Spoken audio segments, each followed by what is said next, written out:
Hi! Samahan niyo naman kami ngayong araw. Ay, hindi pala to ngayon at nung nakaraan pa nga to dahil pupunta nga dito yung biyanan ko at yung ate ni Papa ko kaya ito nag-aantay nga kami. Habang nag-aantay nga kami dyan, ito nga't may nagbigay nga sa amin ng santol dahil may puno nga ng santol dito sa amin at kumuha nga daw sila. Diyos may mga mi, talaga namang habang binabalatan ko ito ay nangangasim na nga ako at naglalaway. Kaloka!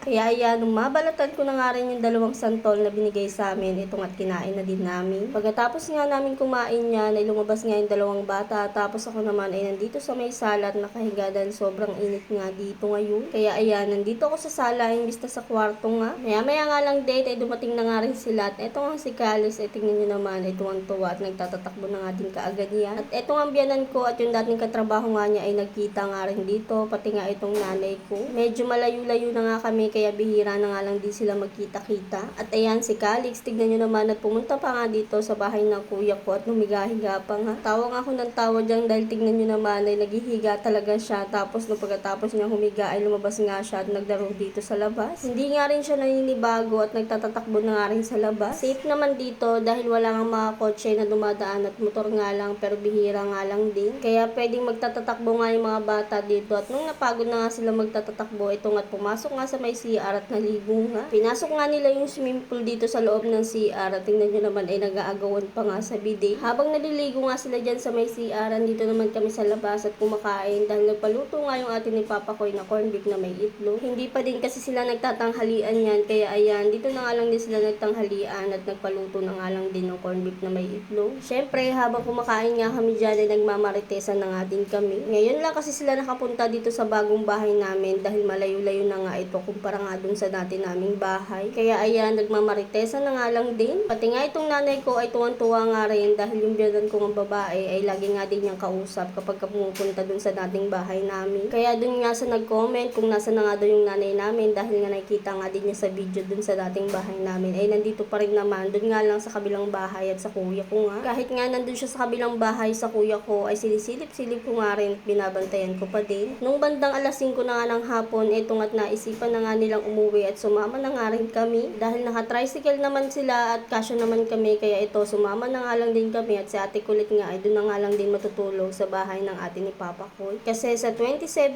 nga din ay pupunta nga kami doon dahil araw nga nakamatayan ng papa nila. Kaya isinabay na nga rin namin si ate kulit dahil hindi naman din kami kakasya sa motor kapag kaapat nga kami. Ayan, nung makalabas na nga rin kami sa village ay may kita nyo talaga muna dito yung mga puno. Madami-dami pa nga talagang puno dito kumpara nga dun sa dati namin tinitirahan. At hindi na nga rin talaga ako nakapag-video dyan at maya-maya nga lang ay nandun na kami at inabot na nga rin talaga kami ng gabi.